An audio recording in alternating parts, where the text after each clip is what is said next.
Dwarkadhish. Good morning, કેમ છો? બધા મજામાં જશો?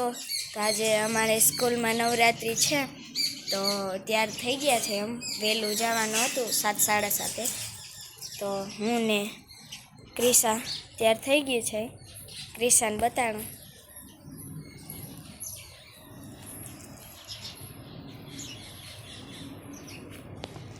ક્રિશાબેન તૈયાર થઈ ગઈ છે. આજે નિશાળ અત્યારમાં જવાનું છે, તો હજી આવી નથી મારી ફ્રેન્ડ. પછી જઈ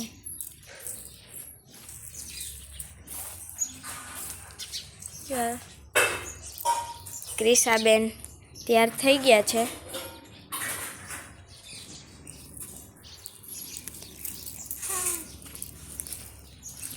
આપણે પસરીમાં જઈ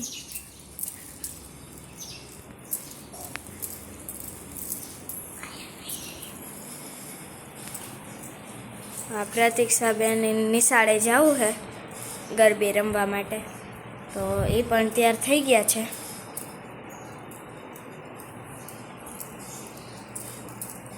તો જો પ્રતીક્ષાબેન તૈયાર થાય છે. મોઢા આમ જોતી જ નથી, હરમાતી હતી. આપણે પણ તૈયાર થઈ ગયા છે.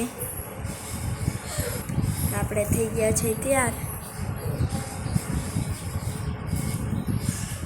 તો આપણે મેળીમાંથી જઈ તમને સોસાયટીનો સવારનો નજારો બતાડું. તો આપણે મેળીમાંથી પૂગી ગયા છે.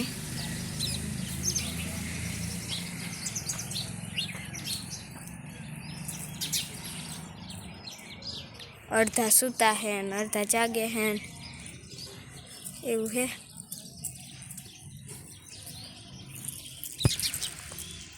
જો કૂતરો મેળી માથે સૂતું છે. ક્રિશાબેન રમે છે. રાહડા રમોતા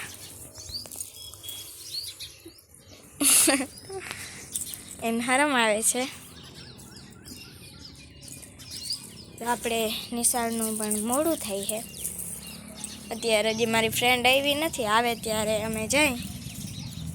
આજે સમૂહ રાસ છે, આખી નિશાળની નવરાત્રિ છે, તો વહેલું તો ઉઠવું જ પડે ત્યારે હાટું. એમાં તો હાલે નહીં, નકર તો આપણે 8 વાગ્યા સુધી હાલી જઈ ઉતા હોય. આ પાછળ ફરે છે. તો હવે પાછા અમે નિશાળેથી બપોરે 11:30 વાગે છૂટી જશું. ત્યાં સુધી આપણે ગરબા જ રમવાના છે. અને કોને કોને ગરબા રમવાનો શોખ છે કોમેન્ટમાં લખી નાખજો. તો આપણે મેળી ઉપર આટા મારી હે.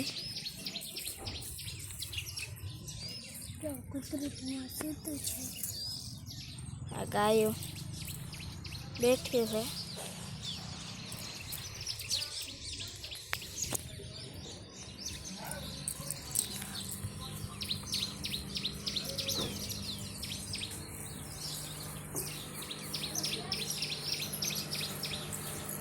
જ્યાં એક કોબારે કાઢી લીધો છે. હવે નિશાળનું મોડું થાય છે, તો બ્લોગ અહીંયા સુધી જ હતો. તો હવે કાલે મળશું. લાઈક, સબસ્ક્રાઈબ અને શેર કરવાનું ભૂલતા નહીં. જય દ્વારકાધીશ.